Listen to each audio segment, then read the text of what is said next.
ಆತ್ಮೀಯರಿಗೆ ಜ್ಯೋತಿಷ್ಪಥ ಚಾನಲ್ಗೆ ಸ್ವಾಗತ. ಎಲ್ಲರಿಗೂ ಪರಾಭವ ನಾಮ ಸಂವತ್ಸರದ ಅಕ್ಷಯ ತೃತೀಯ ಶುಭಾಶಯಗಳು.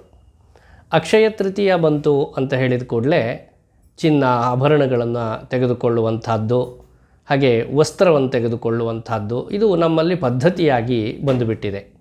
ಆದರೆ ನಿಜವಾಗಿಯೂ ಅಕ್ಷಯ ತೃತೀಯ ಈ ದಿವಸ ನಮಗೆ ಅಗತ್ಯವಾಗಿ ಮಾಡಲೇಬೇಕಾದ್ದೇನು ಎನ್ನುವುದನ್ನು ನಾನು ಹಿಂದಿನ ವಿಡಿಯೋದಲ್ಲಿ ಹೇಳಿದ್ದೇನೆ. ಇದನ್ನು ಪುನಃ ನಿಮಗೆ ನೆನಪಿಸುವ ಉದ್ದೇಶದಿಂದ ಹೇಳ್ತಾ ಇದ್ದೇನೆ.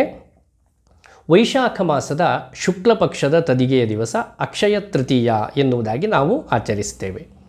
ಈ ದಿವಸ ತತ್ರ ದತ್ತಂ ಹುತಂ ಜಪ್ತಂ ಸರ್ವಂ ಅಕ್ಷಯ್ಯಮಶ್ನುತೆ ಅಂತ ಹೇಳಿದರು. ನಾವು ಯಾವುದನ್ನು ದಾನವಾಗಿ ಕೊಡ್ತೇವೋ, ಯಾವುದನ್ನು ಹೋಮವಾಗಿ ಮಾಡುತ್ತೇವೋ ಹಾಗೂ ಯಾವುದನ್ನು ಜಪಿಸ್ತೇವೋ ಇವು ಅಕ್ಷಯವಾಗುತ್ತೆ ಎನ್ನುವಂಥದ್ದು. ಜೊತೆಗೆ ಆ ಅಕ್ಷಯ ತೃತೀಯ ದಿವಸ ಮಹಾವಿಷ್ಣುವಿನ ಆರಾಧನೆ ಮಾಡುವಂಥದ್ದು ಅತ್ಯಂತ ಸೂಕ್ತ ಎನ್ನುವುದಾಗಿ ಹೇಳಿದರು.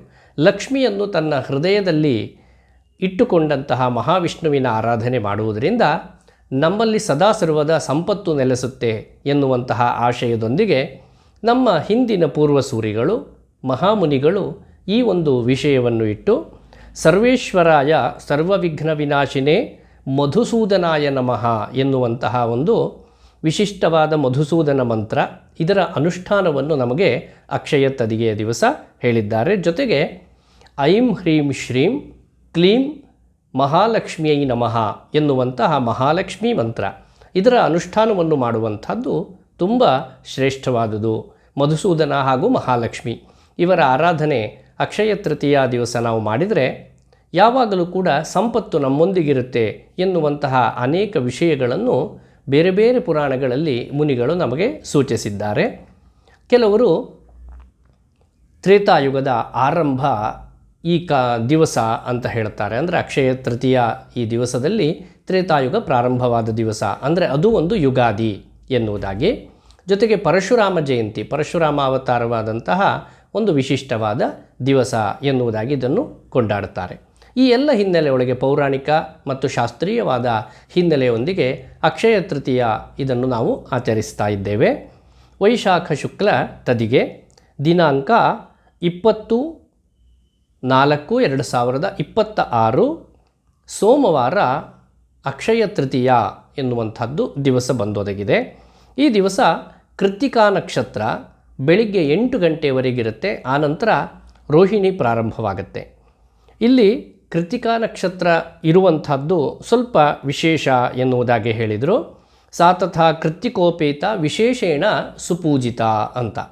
ಕೃತ್ತಿಕಾ ನಕ್ಷತ್ರ ಯುಕ್ತವಾದಂತಹ ತದಿಗೆಯ ದಿವಸ ಮಧುಸೂದನ ಹಾಗೂ ಮಹಾಲಕ್ಷ್ಮಿಯವರ ಆರಾಧನೆ ಮಾಡುವಂಥದ್ದು ತುಂಬ ಶ್ರೇಷ್ಠವಾದಂತಹ ಒಂದು ದಿವಸದ ಯೋಗ ಅಂತ ಹೇಳಿದ್ದಾರೆ.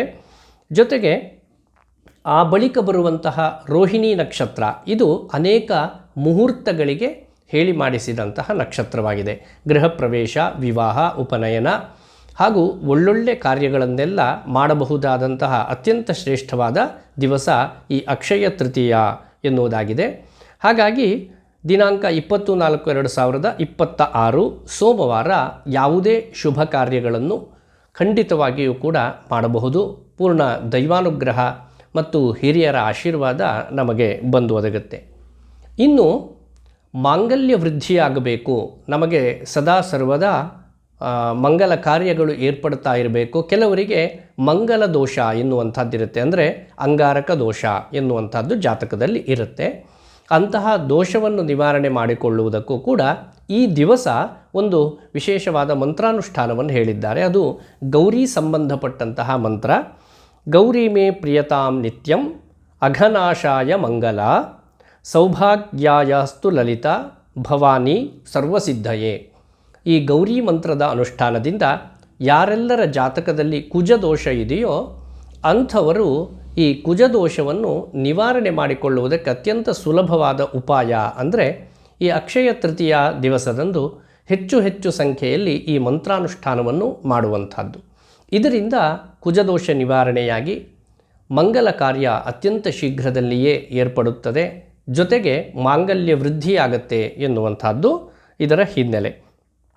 ಈ ಎಲ್ಲ ವಿಷಯಗಳನ್ನು ಇಟ್ಟುಕೊಂಡು ಇದೇ ಬರುವ ವೈಶಾಖ ಶುಕ್ಲ ತೃತೀಯ ಅಕ್ಷಯ ತದಿಗೆ ನಮಗೆಲ್ಲರಿಗೂ ಅತ್ಯಂತ ಶ್ರೇಯಸ್ಸನ್ನು ಸಂಪದವನ್ನು ತರಲಿ ಎನ್ನುವುದಾಗಿ ಹಾರೈಸ್ತಾ ಮತ್ತೊಮ್ಮೆ ನೆನಪಿಸ್ತೇನೆ, ಕೇವಲ ಚಿನ್ನಾಭರಣಗಳನ್ನು ವಸ್ತ್ರಾದಿಗಳನ್ನು ತೆಗೆದುಕೊಳ್ಳುವುದಕ್ಕೆ ಮಾತ್ರ ಅಕ್ಷಯ ತದಿಗೆ ಎನ್ನುವಂಥದ್ದಲ್ಲ, ನಾವು ದಾನವನ್ನು ಮಾಡಬೇಕಾಗಿದೆ. ಜೊತೆಗೆ ನಿಜವಾಗಿಯೂ ಯಾರು ಕಷ್ಟದಲ್ಲಿದ್ದಾರೋ ಅವರಿಗೆ ಸಹಾಯವನ್ನು ಮಾಡುವುದರಿಂದ ನಮಗದು ಅಕ್ಷಯ ಪುಣ್ಯವನ್ನು ಒದಗಿಸುವುದರಲ್ಲಿ ಯಾವುದೇ ಸಂಶಯವಿಲ್ಲ.